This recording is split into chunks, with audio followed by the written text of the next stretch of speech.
Assalamualaikum warahmatullahi wabarakatuh. Perkenalkan, saya Teguh Baihaqi Septiadi dengan NPM 21082600075, di mana di sini saya dari blog Special Sense dan akan mengangkat penyakit rinitis alergi. Jadi dari paparan mapping saya di sini saya akan mempresentasikan sedikit mengenai rinitis alergi.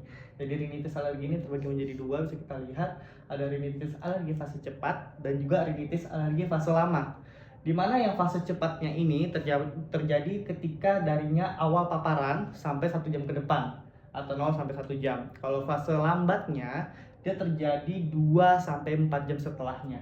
Jadi dari patofisiologi terjadinya rinitis alergi itu akibat di mukosa hidung kita terdapat antigen presenting cell, di mana antigen presenting cell ini dia memiliki banyak sekali sel seperti misalnya makrofag, dendritik, maupun lain-lainnya, tapi sering terjadinya itu ada di makrofag, dan ini akan terpotong-potong menjadi kecil oleh enzim lizozim dan akan dipresentasikan oleh molekul MHC.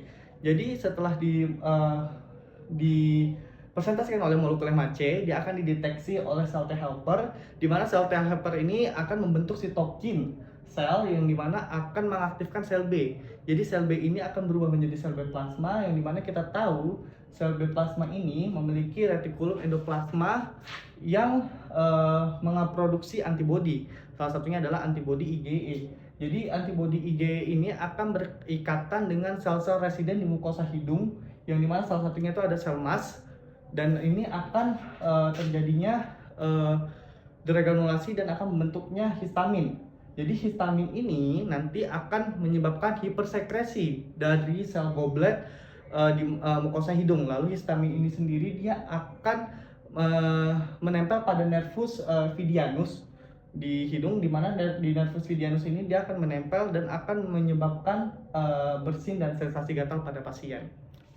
Lalu dari patofisiologi ini, dari rinitis alergi, kita bisa bagi menjadi dua sifat ya. Ada sifat berlangsung dan sifat keparahan dari klasifikasi rinitis alergi. Jadi ada sifat berlangsung, dia terbagi menjadi dua, ada intermittent dan persisten, di mana intermittent ini terjadi dia kurang dari 4 hari per minggu, dan persisten ini terjadi lebih dari 4 hari per minggu. Nah, untuk sifat keparahannya ini dia ada dua, terbagi menjadi ringan dan ringan, lalu ada sedang dan berat, sedang ke berat, di mana ringan ini dia tidak mengganggu aktivitas sama sekali, bisa terlihat ya.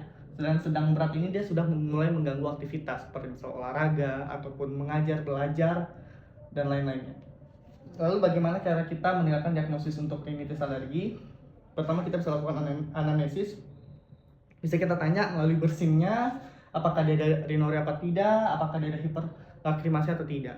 Lalu dari pemeriksaan fisiknya bisa kita lihat dari alergi Schindler-nya ini, di mana alergi Schindler ini terjadi akibat dari obstruksi pada vena statis. Jadi vena statis ini vena tidak jalan ya, dan dia terjadi juga ada alergi solut, di mana dari alergi solut ini karena gatal-gatal, dia garuk-garuk, suka garuk-garuk, akan terjadi alergi kris atau seperti garisan. Lalu dari pemeriksaan penunjang bisa kita lihat dari darah tepinya, lalu kita bisa lihat dari IgE, rasnya juga bisa kita, lalu kita bisa juga lakukan pemeriksaan ELISA.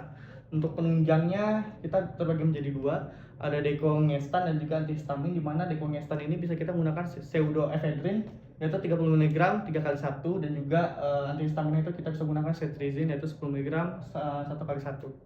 Mungkin itu saja yang bisa saya sampaikan. Referensi yang saya gunakan adalah buku Ajar Ilmu Kesehatan Telinga, Hidung, Tenggorokan, Kepala, Leher edisi 6 tahun 2007 dari Universitas Indonesia. Lalu saya menggunakan juga dari referensi website, yaitu dari jurnalnya PubMed, di mana penulisnya yaitu ada Kakli HA dan Riley TD, di mana mereka mengangkat mengenai alergi rinitis pada tahun 2016, dan juga salah satunya juga ada Scaling GK, di mana di sini membahas mengenai optimal manajemen of allergic rhinitis pada tahun 2015. Mungkin itu saja dari saya, kurang lebihnya mohon maaf. Billahi fisabilillah, fastabiqul khairat. Wassalamualaikum warahmatullahi wabarakatuh.